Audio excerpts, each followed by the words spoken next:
পুজো করেছি, তুমি পুজো করলে কি দিয়ে পুজো করলে?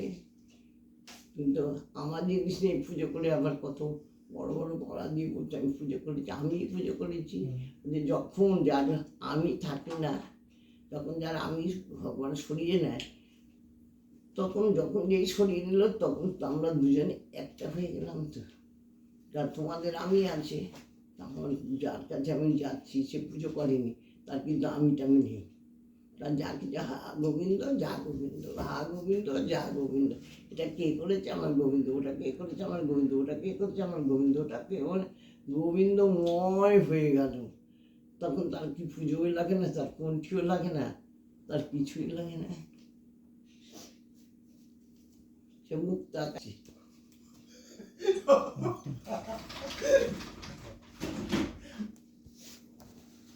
সবসময় মুক্ত।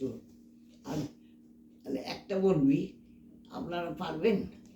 মরে গেছি মানুষ, তাকে বাঁচিয়ে দিতে পারবেন? ওই দৈনিক পুজো ছাড়া কিচ্ছু করে না, জাগ করে না, যজ্ঞ করে না, তপস্যা করে না, ধ্যান করে না, কান করে না, কিছু করে না। কিন্তু মানুষ মরে গেলে ওনার পশ্চাৎ বেঁচে উঠছে। যত রোগ ভোগ শোক উনি পয়সা হাত স্পর্শ করলেই চট করে উঠে যাচ্ছে। আর যত ভূত প্রেত, বড় বড় ভূত প্রেত, তার তারা হাত যদি হাত গাইতে দেয়, ভূত আপনি বরবার করে বেরিয়ে চলে যাবে।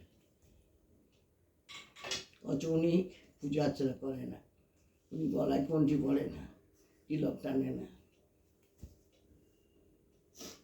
উনি কোনোদিন তার কোনোদিন খিদে পায় না।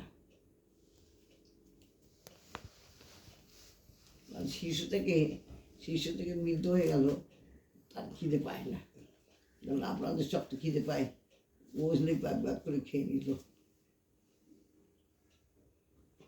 ওরা ওদিকে উঠে না।